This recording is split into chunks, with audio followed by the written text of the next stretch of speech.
Hello mga ka-Jocerap! Ayan, ngayong araw na to is gagawa tayo ng omelette na vegetable na meron tayong itlog dito, bell pepper, onion at garlic, onion leaves, repolyo at gagamit tayo ng olive oil at ng powder na paminta mga ka-Jocerap. Ayan, nahiwa ko na lahat yung mga ingredients na gagamitin natin. Ipapakita ko sa inyo kung paano ba ito gawin. Tara, samahan nyo ako.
Ayan mga ka-Jocerap, samahan niyo ako at kakain na tayo ng masarap na niluto natin.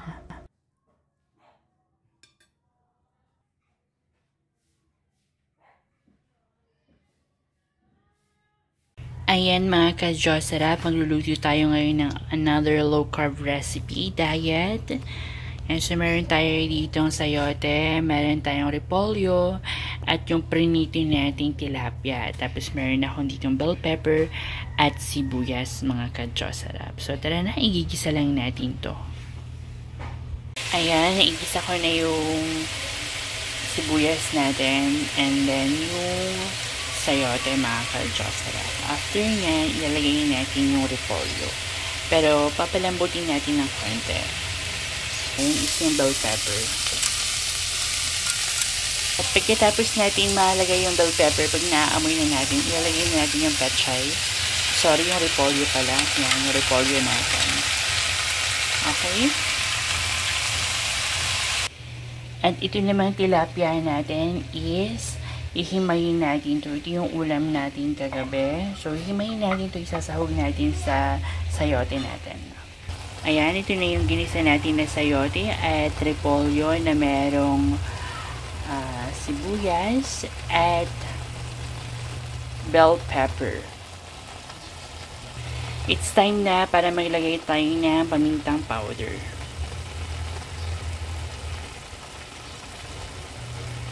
At maglalagay na tayo ng salt. And then, imimix na natin.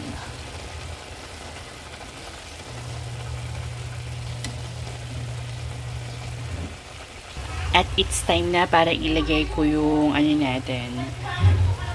Yan. Yung isda. Yan, nahinimay ko na tilapia. Okay, ayan na mga ka-Diyos-sarap at kumukulo na siya. So, pwede na to. Ito na yung almusal ko at tanghalian ko. Wala tayong rice.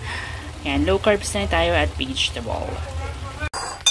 Ayan mga ka-Diyos-sarap, gagawa ko ulit ng kimchi dahil naubos na yung kimchi na ginawa natin. So, ito pa yung natirang sauce last time. Uubusin na natin to. Okay. Ayan. Ubusin na natin ito mga ka-Diyos-sarap. Okay. Ayan mga ka-Diyos-sarap. So, inuubos ko na lahat. Ang ano dito. Chili paste. Dahil hindi na ako maglalagay ng chili powder dahil okay na sa akin yung anghang nito. Okay. So, ayan. Pagkatapos yan, maglalagay tayo ng apple cider at yung pinigya ko na lemon. In-squeeze ko yung isang buong lemon. Okay. So, ilalagay na natin yung lemon mga ka-Diyos-sarap. Okay. Hindi ko na sa inyo napakita isa-isa ha, kasi medyo marami akong ginagawa ngayon. So, ito na yung in-squeeze ko na lemon. At pagkatapos niya mga ka-Diyos-sarap, maglalagay tayo ng apple cider. Ayan yung apple cider natin. Okay. Maglalagay tayo nito ng dalawang pakal or dalawang scoop na ganito kalaki. Ayan. Okay, shake pala muna natin. Okay, so maglalagay na ako mga ka-Diyos-sarap sa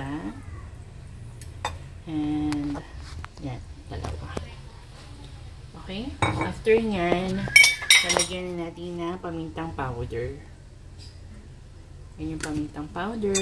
Tapos hindi ako naglalagay ng ano mga ka-Diyos-sarap ng tawag dito any magic sarap. Yan. So, haluin lang natin hanggang mag-mix. Tsaka yung chili paste hanggang matunaw. Yung chili natin. Hindi na ako maglalagay ng chili powder. So, haluin na natin. Tapos, maglalagay ako ng konting salt mga ka-Diyos-sarap. Konti lang. Yan. Okay na yan. And then, maglalagay tayo ng olive oil.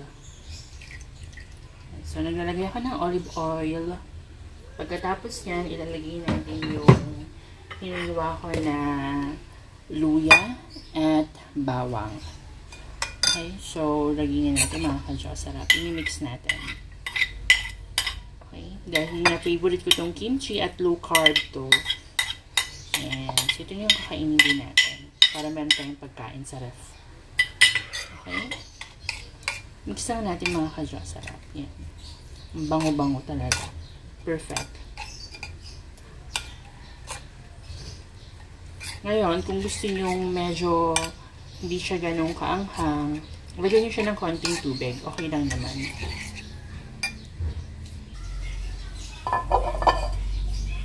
Yan, ilalagay na natin yung ano natin, Baguio Pechay. Nahugasan ko yan at saka na-drain ko na yun mga ka-Diyos-sarap. Okay? Tapos, ilalagay ko na rin tong ano natin. Yung pinaka-sauce na ginawa natin. Ilalagay na natin yan sa taas ng kimchi natin, mga ka-Diyos sarap. Super sarap at super bango. Yan, low carbs diet. Keto diet. Yan, perfect na perfect para sa mga mahihilig dyan sa low carbs at keto diet. Ayan. Diba? And then, after yan, imimix lang natin. Halu-haluin natin siya.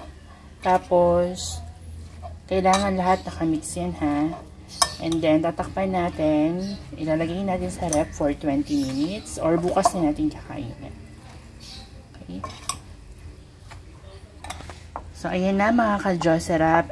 Na-mix na natin yan. After yan, tatakpan na muna natin. Tapos, set aside natin. Yan. Mag-iiba na lang po sa yung color yan.